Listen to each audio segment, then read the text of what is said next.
Hello everyone, welcome to our YouTube channel UVS classes. आज हम करने वाले हैं क्लास 9th चैप्टर है हमारा फ्रेंच रिवॉल्यूशन, जो कि हमारा हिस्ट्री का फर्स्ट चैप्टर है।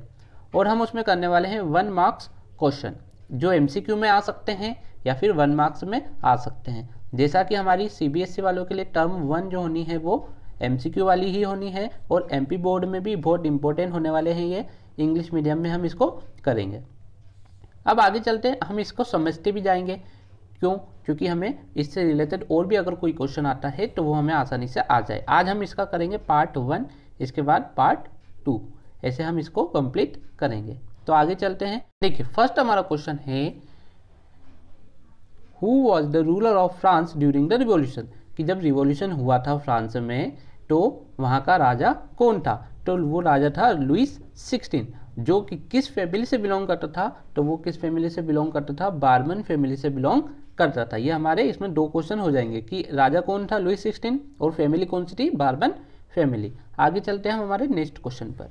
नेक्स्ट क्वेश्चन है हमारा named 3 state into which the French society was divided before the revolution. अब जब रिवॉल्यूशन नहीं हुआ था उस वक्त जो 3 वहाँ की स्टेट थी, है ना, 3 स्टेट कौन कौन सी थी? फर्स्ट स्टेट जिसको हम क्या बोलते हैं? Clergy.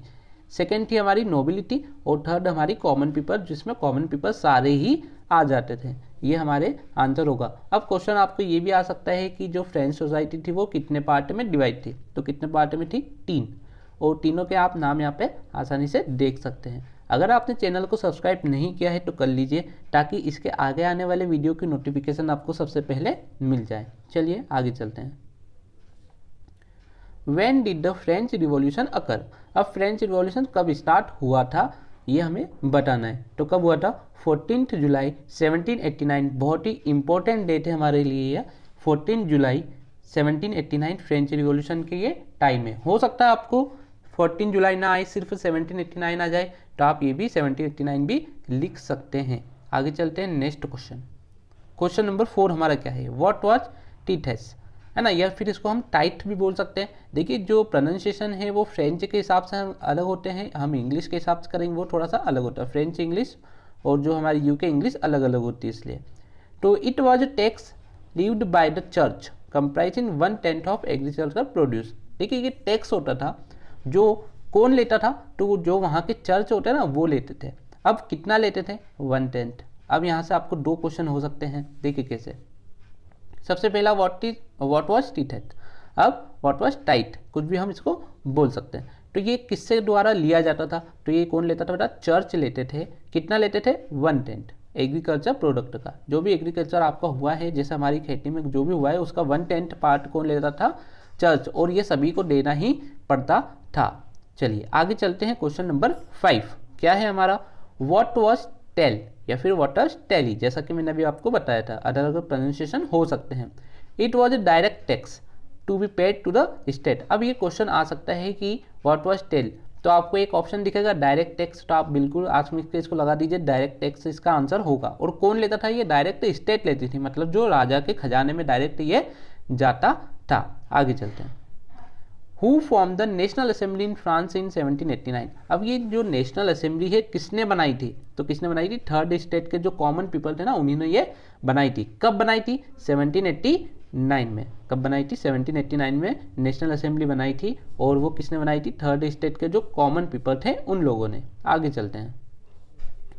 To whom were the taxes called tithe payable by the peasant इन 18th सेंचुरी फ्रांस। देखिए, कौन किसके द्वारा लिया जाता? चर्च के द्वारा। कौन देता था? ये जो कॉमन पीपल या फिर पीजेंट जहाँ वहाँ के होते थे ना, वो देते थे, और उसका नाम क्या था? टाइट्स। आगे चलते हैं। Which class of the society in France was behind the French revolution.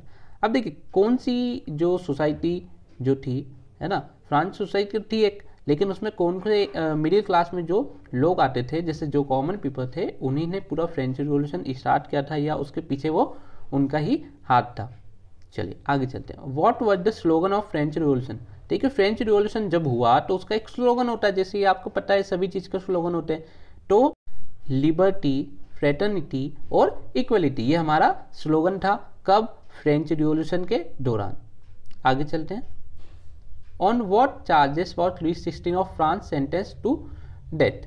तो ट्रेजन इसका आंसर होगा। आगे चलते हैं।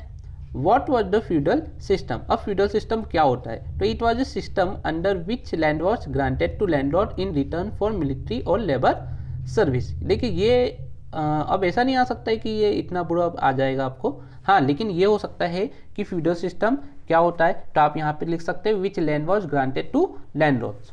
ठीक है, आगे चलते हैं। Which philosopher had forward the principle for voting by the assembly as a whole, where each member should have one vote during the rule of Louis XVI। देखिए यहाँ पे एक फिलोसोफर के बारे में उन्होंने पूछा है कि कौन सा ऐसा फिलोसोफर था जिसने बोला कि जो असेंबली है उसमें 1 वोट होना चाहिए, ईच मेंबर मतलब हर एक व्यक्ति हर एक वोट दे, वहाँ पे ऐसा नहीं होता था, तो उसका नाम था रसो, या फिर हम इसको रूसो या जो भी आप बोलना चाहें बोल सकते हैं, लेकिन इसे नॉर्मल हम रसो बोलते हैं। आगे चलते हैं। In which book did Rousseau mention the idea of 1 person 1 vote। जैसा कि मैंने बताया कि 1 person 1 vote उसने बोला था, लेकिन वो एक बुक में लिखा था और उस बुक का नाम था द सोशल कॉन्ट्रैक्ट। बहुत इंपॉर्टेंट बुक है द सोशल कॉन्ट्रैक्ट। आगे चलते हैं। Question number 14, give the titles of the book written by. देखिए बुक का टाइटल हमें बताना है कि बुक का नाम क्या था जिसने लिखी थी। रसो अभी अपन ने देखा द सोशल कॉन्ट्रैक्ट। सेकेंड है हमारा चार्ल्स मॉन्टेस्क्यू, तो इन्होंने जो बुक लिखी थी उसका नाम था the spirit of the loss. The spirit of the loss ये इनकी बुक का नाम था। दोनों बहुत इंपॉर्टेंट बुक है, आप चाहें तो इसे IMP भी बोल सकते, बहुत इंपॉर्टेंट हमेशा आता ही है। आगे चलते हैं। What was the theme of the book The Spirit of Law written by Montesquieu? अब उसकी थीम क्या थी? देखिए the spirit of the law जो बुक लिखी गई उसमें क्या बताया गया था, तो उसमें उन्होंने मेन बात ये बोली थी कि जो पावर है ना वो गवर्नमेंट के बीच में कैसे होनी चाहिए, लेजिस्लेटिव, एग्जीक्यूटिव और जुडिशरी 3 पार्ट में डिवाइड होनी चाहिए, जैसा कि हमारे आज होता है। उन्होंने उस वक्त उसको लिखा था, लेकिन ये चीज़ें हमारे यहाँ बहुत पहले से ही चल रही थी, उस वक्त भी थी, तो उन्होंने लिखा वहाँ पर ऐसा नहीं था। तो लेजिस्लेचर, एग्जीक्यूटिव, जुडिशरी। आपको डायरेक्ट क्वेश्चन आ सकता है कि जो भैया मोंटेस्क्यू जो थे उन्होंने एक बुक लिखी थी, उसका नाम था the spirit of the law, उसके अंदर क्या लिखा गया था, तो उसके अंदर क्या लिखा गया था, पावर्स को डिस्ट्रीब्यूट करना है ना, पावर किसके बीच होनी चाहिए, लेजिस्लेचर, एग्जीक्यूटिव और जुडिशरी के बीच। आगे चलते हैं। Which book has proposed a division of power within government. जैसे कि मैंने बोला कौन सी ऐसी बुक थी जिसमें पावर को डिवाइड कर दिया गया था, तो वो the spirit of the law जो कि मोंटेस्क्यू ने लिखी थी। आगे चलते हैं। Who propose a division of power within government, तो इसका आंसर होगा Montesquieu. Same to same question है। आगे चलते हैं। Name any 4 French philosophers who inspire the French people to revolt. देखिए तो 4 नाम हमें बताना है जो कि फिलोसोफर्स के हैं जिन्होंने फ्रेंच पीपल को रिवोल्ट करने के लिए इंस्पायर करा था। तो रसो, मोंटेस्क्यू, वोल्टेयर और रोबेस्पियर, ये हमारे 4 नाम है। इसके आगे चलते हैं। Question number 19, why was Bastille hated by the French people. क्यों उससे नफरत करते थे लोग बास्टाइल से, तो because it stood for the deposit power of the king, मतलब राजा की सारी पावर यहाँ पर डिपॉजिट थी। आगे चलते हैं। When did France abolish the monarchy and become republic? कौन सी ऐसी तारीख थी या फिर कब ऐसा हुआ कि जो मोनार्की से निकलकर रिपब्लिक हो गया। फ्रेंच मोनार्की मतलब होता है राजा का शासन और रिपब्लिक मतलब जनता का शासन। तो कब हुआ था ऐसा, 21 सितंबर 1792 के दिन ऐसा हो गया था। उम्मीद है कि ये वीडियो आपको पसंद आई होगी। पसंद आई हो तो इसे लाइक करें और अपने दोस्तों के साथ शेयर करें और हमारे चैनल को सब्सक्राइब करना ना भूलें। Thank you.